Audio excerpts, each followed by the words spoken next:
आज नुकतेच अण्णा विठोबा जाधव माजी सरपंच यांचं निधन झालेलं आहे।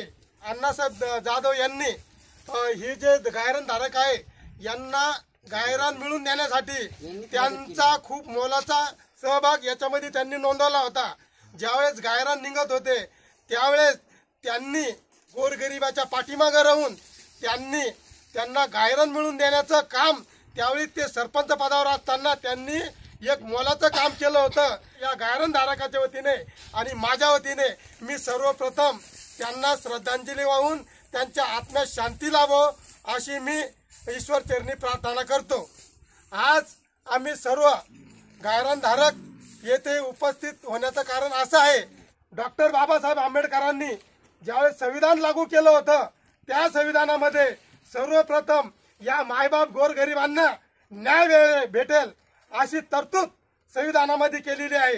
परंतु आज वस्तुस्थिती अशी आहे की आज काही तुटपंजी लोक या गोरगरिबांना त्यांना त्यांच्या हक्काची आणि अधिकाराची जाणीव होण्याआधीच त्यांचे अधिकार झाकून ठेवले जातात आणि त्यांना त्यांच्या अधिकारापासून वंचित ठेवलं जातं। त्यामुळं हे गोरगरीब मायबाप हे तुटपंजे आपले हे ज्या शेती आहे यांना कुठली पाणी नसताना योजनेचा लाभ नसताना त्यांना या शेत्या कसावं लागतात आणि ह्या जमिनी फक्त वरतून पावसाचं पाणी पडलं तर त्याच्यात पीक येतं।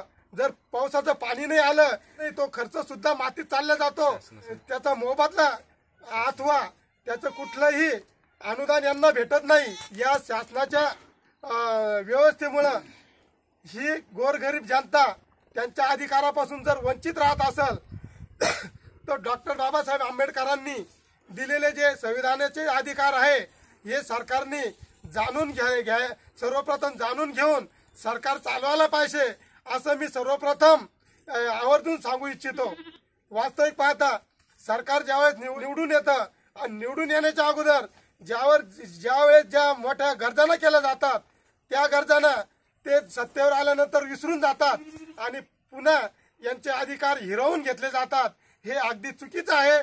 त्यासाठी मी आज या गायरानधारकाच्या वतीनं आणि माझ्या वतीनं मी सर्वांना या शासनाला असं सांगू इच्छितो, जमिनी नावावर होईपर्यंत असेल त्या योजनेचा लाभ देण्याची तरतूद तशी व्यवस्था निर्माण करावी असं मला या ठिकाणी आवर्जून सांगावं असं वाटतं। जय हिंद, जय महाराष्ट्र।